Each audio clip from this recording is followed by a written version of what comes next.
You want me to put that on my Tudor?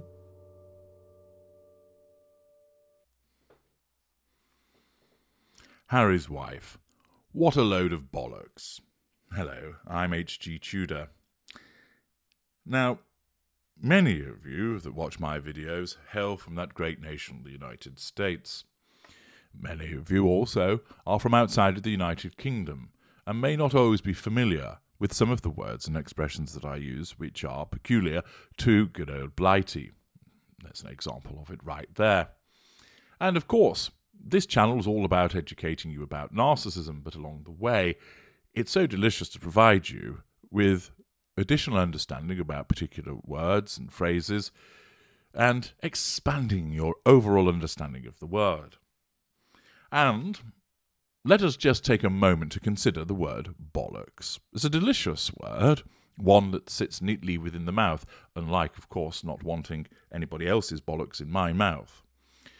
But to aid your understanding, it's British slang for the testicles, and it's been in use in the United Kingdom since the 13th century, so they really are old bollocks.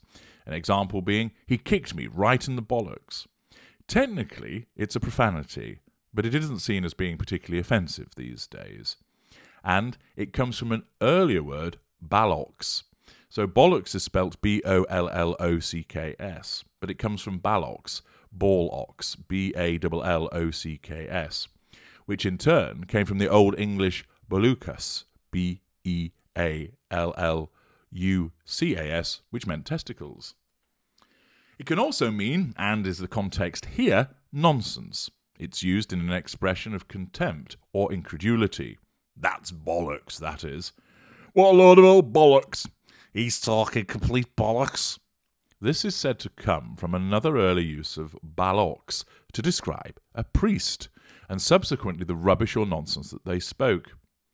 Interestingly, that was used as a defence when a Virgin Record shop manager in Nottingham in the United Kingdom was arrested for obscenity after displaying the famous punk rock album Never Mind the Bollocks, Here's the Sex Pistols. His counsel argued successfully that in this case bollocks meant rubbish and was derived from the old word for priest and so was not obscene. The court found him not guilty.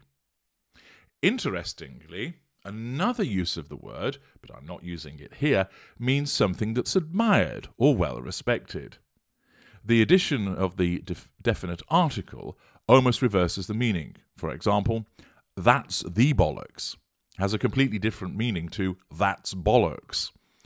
Popular variants include that's the dog's bollocks, and the further extrapolated that's the dog's danglies, not to mention the mutt's nuts and the badger's nadgers. Similarly, in the United States, the word shit is negative, whereas the shit can be positive in certain contexts. Bollocks is rarely used in the singular, with one notable exception. To drop a bollock means to make a mistake, as in, he really dropped a bollock when he failed to listen to an H.G. Tudor video. And there you have it, a little bit of the etymology of bollocks. Now, I'm using it in the sense of a load of nonsense. And what of this is that I am speaking? Well, it comes from the Daily Mirror and an article by Jennifer Newton. I must warn you that it's completely full of bollocks, but it shows you once again the necessity of Harry's wife, who is, of course, laying low at the moment, keeping a low profile, but yet she keeps popping up in the press. Prince Harry mocked by celeb pal after nickname let slip by Harry's wife. We might know them as Prince Harry and Harry's wife, but it seems that's not what they call each other. Oh. When at home, the pair have nicknames that they use for each other that had previously been private.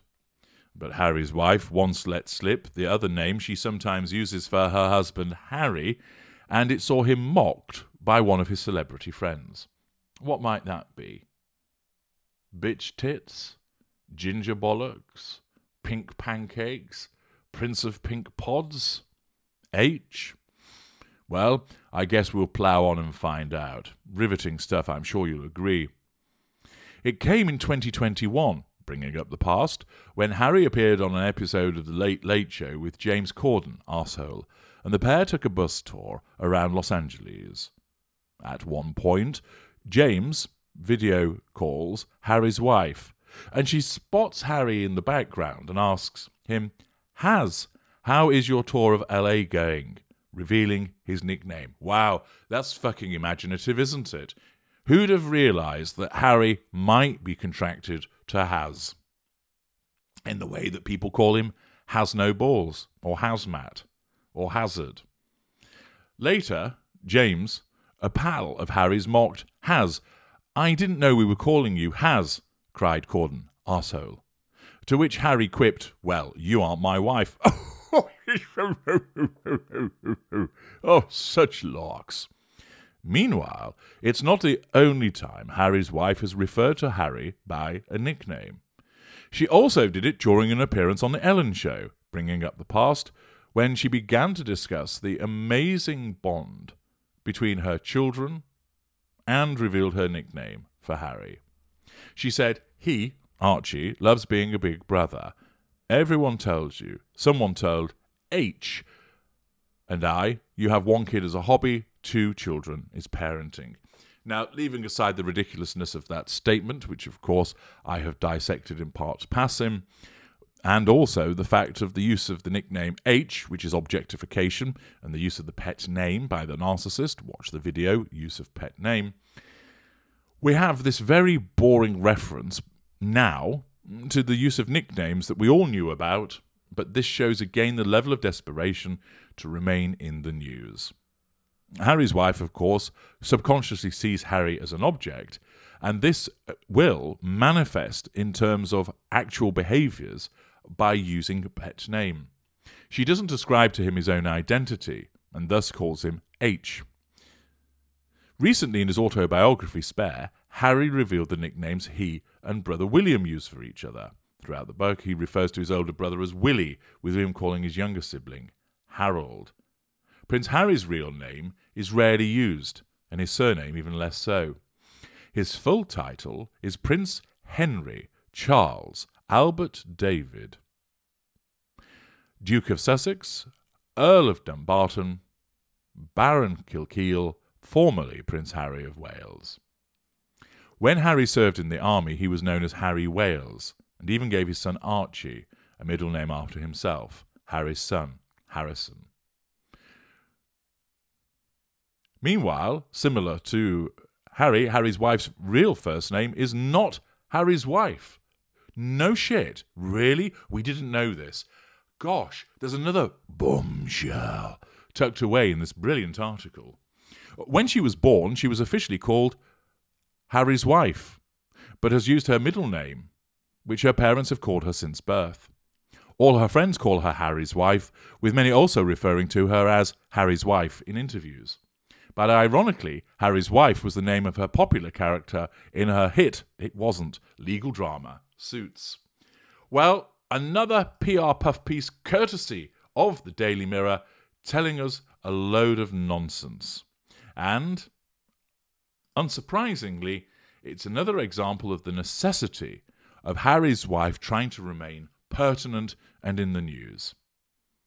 And it would appear that in the comments, nobody's impressed. QVC Nut comments, has been, totally fitting name. Multicast, how about Dopey Dopehead or Dumbass Pot Smoker or Ginge or Hooray Henry? Double DRD, who cares what Blob Corden, arsehole, calls him? We have a few lot better things we call them, but if we did say, we would get deactivated. Patrolman, what showbiz pals? Do you mean James Corden, arsehole?